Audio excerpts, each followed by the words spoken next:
Gaza के Rafa में 6 Israeli बंधकों की हत्या से बवाल मच गया है। इजरायली पीएम नेतन्याहू की मुश्किल और बढ़ गई है। इजराइल के कई शहरों में प्रदर्शन हो रहे हैं। इस प्रदर्शन के बीच हमास ने एक और प्रोपेगेंडा वीडियो जारी कर दिया है। ब्लैकमेल की साजिश रची जा रही है।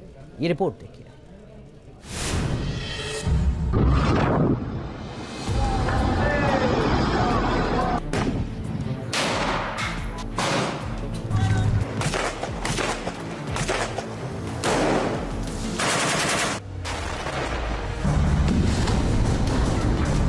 गाजा जंग में मच गया है कोहराम।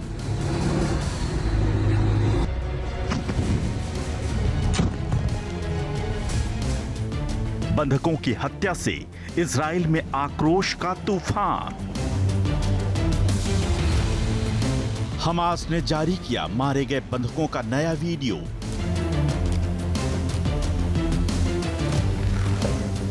जंग में इजराइल की कैसे बढ़ी मुसीबत।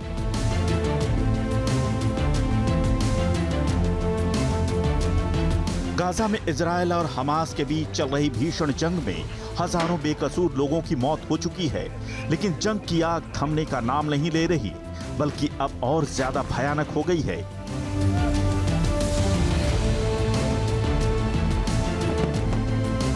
हमास ने अब इजराइल के खिलाफ बंधकों को मोहरा बनाना शुरू कर दिया है।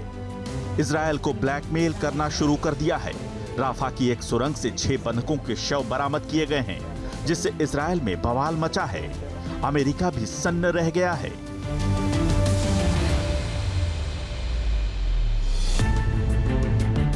बंधकों की हत्या से इजराइल में पीएम बेंजामिन नेतन्याहू के खिलाफ लोगों का गुस्सा फूट पड़ा है। कई शहरों में प्रदर्शन हो रहे हैं। लोगों और पुलिस के बीच झड़प भी देखने को मिल रही है। लोग नेतन्याहू पर बंधकों को छुड़ाने में लापरवाही बरतने का आरोप लगा रहे हैं। इजराइल में इन विरोध प्रदर्शनों के बीच हमास की अल कासम ब्रिगेड ने एक नया प्रोपेगेंडा वीडियो जारी किया है, जिसमें हमास ने इजराइल को साफ साफ धमकी दी है कि अगर गाजा में हमला नहीं रोका तो सभी बंधकों को इसी तरह मार दिया जाएगा।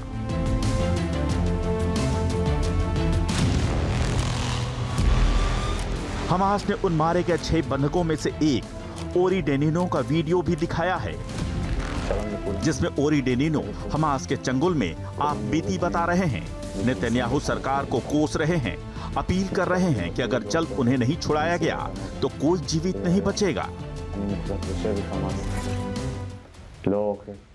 קצת מים, אין לנו חשמל, ירי והפצצות בלתי פוסקות. ממשלת ישראל ובראשה בנימין נתניהו, קבינט המלחמה, נכשלתם ב7 באוקטובר, נכשלתם במשימת ההגנה עלינו, האזרחים, והיום इस वीडियो में हमास ने डेनिनो समेत उन सभी 6 बंधकों के फोटो भी दिखाए हैं जिनकी हमास ने हत्या की है। डेनिनो ने जो आप बीती बताई है उसकी गवाही उनकी ये दोनों तस्वीरें दे रही हैं।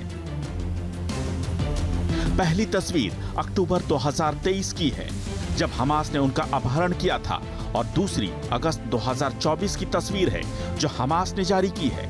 साफ है कि हमास के कब्जे में बंधक किस तरह जिंदगी गुजार रहे हैं, उनकी हालत कितनी खराब है। एक दिन पहले भी हमास ने तेल अवीव की रहने वाली एक और बंधक इडेन यरूशलमी का वीडियो जारी किया था। 24 साल की इडेन यरूशलमी को 7 अक्टूबर के हमले में हमास ने रीम फेस्टिवल से अगवा कर बंधक बनाया था। उस वक्त की तस्वीर और हमास की जारी की गई तस्वीर, दोनों से बंधकों का दर्द साफ बयां हो रहा है। इडेन यरूशलमी भी वीडियो में नेतन्याहू सरकार को कोसती नजर आ रही हैं। आरोप लगाया है कि उनकी रिहाई के लिए कुछ नहीं किया गया, उन्हें उनके हाल पर छोड़ दिया गया।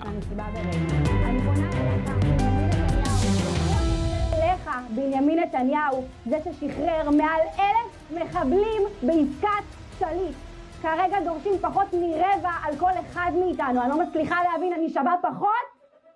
אני אזרחית מדינת ישראל שמילאה וממשיכה למלא את כל חובות. प्रोपेगेंडा वीडियो में मारे गए बंधकों के बयान हालांकि एडिट करके दिखाए गए हैं, बीच में कई जगह कट लगे हैं। लेकिन इन वीडियो से इजराइल में लोगों का आक्रोश फूट पड़ा है। करीब 5 लाख लोग सड़कों पर उतर आए हैं।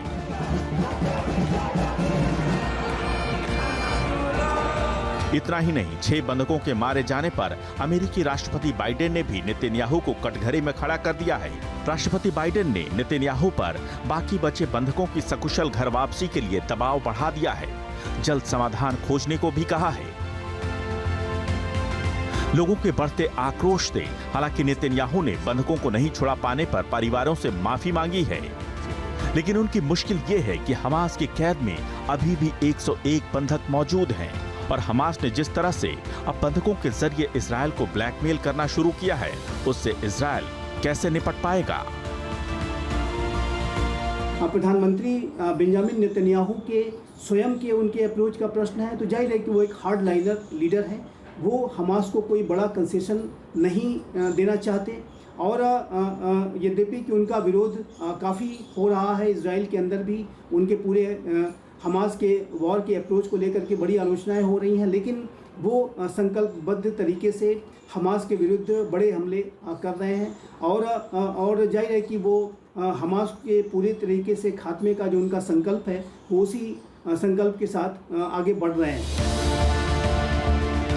हमास ने बंधकों को कहां और किन सुरंगों में छिपा रखा है, इसका पता किसी को नहीं है। इजराइल ने भले ही उत्तर से लेकर दक्षिणी गाजा तक कई सुरंगों को तबाह करने का दावा किया है, मगर अभी भी गाजा में हमास की सुरंगों का जाल इतना फैला है कि आईडीएफ भी बंधकों को ढूंढने में बेबस है। सबसे बड़ी बात कि हमास का कमांडर सिनवार भी सुरंगों से ही जंग में निर्देश दे रहा है। उसका पता भी आईडीएफ अब तक नहीं लगा पाई है। इसलिए माना जा रहा है कि नेतन्याहू अब कोई बड़ा फैसला ले सकते हैं। उसका अंजाम गाजा में हमास का सर्वनाश होगा या कुछ और, फिलहाल किसी को नहीं पता। Team news nation. तो 11 महीने से चल रही इजराइल और हमास की जंग अब ब्लैकमेलिंग पर आ गई है। बताया जा रहा है कि होस्टेज डील और सीजफायर ना होने पाने के पीछे सबसे बड़ी वजह है फिलाडेल्फी कॉरिडोर। क्या है ये कॉरिडोर और कैसे ये गाजा जंग का नया ट्रिगर पॉइंट बन गया है, समझिए इस रिपोर्ट में।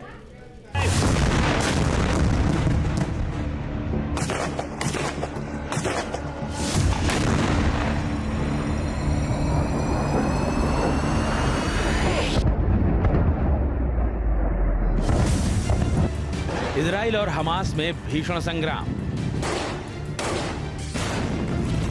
फिलाडेल्फी कॉरिडोर पर अड़ा गाजा का कसाई।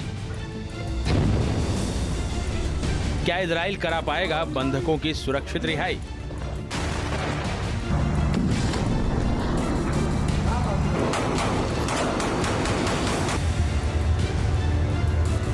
गाजा में इजराइल लगातार बमबारी और हमले कर रहा है। हमास के ठिकानों और उसकी सुरंगों को तबाह करने में जुटा है। वहीं हमास भी छिपकर इजराइल की सेना को निशाना बना रहा है, रॉकेट हमले कर रहा है।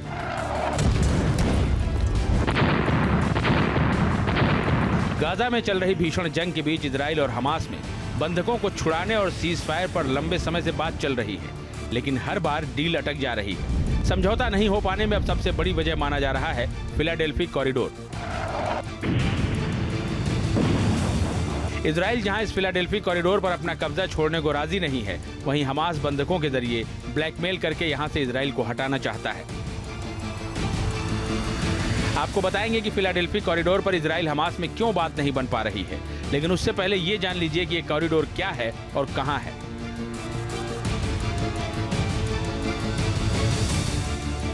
फिलाडेल्फी कॉरिडोर राफा क्रॉसिंग समेत मिस्र के साथ गाजा की सीमा पर करीब 14 किलोमीटर लंबा और 100 मीटर चौड़ी भूमि का हिस्सा है। इसे 2005 में गाजा से इजरायली सैनिकों की वापसी के बाद बफर जोन बनाया गया था। इसकी सीमा भूमध्य सागर से इजराइल के साथ केरेम शालोम क्रॉसिंग तक है। मई 2024 से पहले तक यहां मिस्र की पुलिस निगरानी करती थी। दक्षिणी गाजा में इजराइल का ऑपरेशन शुरू होने के बाद इजराइल ने सबसे पहले राफा क्रॉसिंग से लेकर इसी फिलाडेल्फी कॉरिडोर पर कब्जा कर लिया। यहां आईडीएफ के सैनिक तैनात हो गए। गाजा और मिस्र के बीच इजराइल की सेना की मौजूदगी से हमास बिलबिला उठा। होस्टेज डील में उसने यहां से इजरायली सेना को हटाने की मांग रखी है। जानकारी के मुताबिक मई में जो समझौते का प्रस्ताव तैयार किया गया था, उसके 2 चरण थे। पहले चरण में हमास के बंधकों को छोड़ने के बदले गाजा में घनी आबादी वाले इलाकों से इजराइल की सेना की वापसी की डील थी, जबकि दूसरे चरण में स्थायी युद्ध विराम और इजरायली सेना की गाजा से पूर्ण वापसी की डील होनी थी। लेकिन हमास ने समझौते के पहले चरण में ही फिलाडेल्फी कॉरिडोर से इजरायली सेना को हटाने की मांग की, जबकि इजराइल का कहना है कि फिलाडेल्फी कॉरिडोर घनी आबादी का इलाका नहीं है और इस पर इजराइल कब्जा नहीं छोड़ेगा। यानी कॉरिडोर पर दोनों पक्षों के अपने अपने दावे हैं। आखिर ये फिलाडेल्फी कॉरिडोर क्यों दोनों के लिए अहम है, ये भी समझिए। फिलाडेल्फी कॉरिडोर में हमास ने विशाल सुरंग नेटवर्क बना रखा है। फिलाडेल्फी कॉरिडोर से हमास तक हथियारों की सप्लाई पहुंचती है। फिलाडेल्फी कॉरिडोर को हमास की ऑक्सीजन पाइपलाइन कहा जाता है। इसीलिए नेतन्याहू को डर है कि अगर इजराइल फिलाडेल्फी कॉरिडोर को खाली करता है तो ये कॉरिडोर हमास के लिए फिर से संगठित होने में मददगार साबित हो सकता है, जिससे इजराइल की सुरक्षा को खतरा बढ़ेगा। हालांकि अमेरिकी सुरक्षा सलाहकार जॉन किर्बी ने कहा है कि फिलाडेल्फी कॉरिडोर के कुछ हिस्से से इजरायली सेना हट सकती है, लेकिन इजराइल ने वॉर कैबिनेट की मीटिंग में साफ कर दिया है कि फिलाडेल्फी कॉरिडोर से वो नहीं हटेगा। नेतन्याहू भी जानते हैं कि अगर गाजा से हमास को पूरी तरह से नेस्तनाबूद करना है तो उसकी सप्लाई चेन को तबाह करना होगा और फिलाडेल्फी कॉरिडोर पर कब्जे से ही इस मिशन को अंजाम दिया जा सकता है। यानी फिलाडेल्फी कॉरिडोर ही इजराइल और हमास के बीच अब जंग का नया ट्रिगर पॉइंट बन गया है, जिससे बंधकों की जिंदगी भी खतरे में पड़ गई है। Team news nation. News nation अब व्हाट्सएप पर खबरों के ताजा अपडेट के लिए न्यूज नेशन के इस QR कोड को स्कैन करें।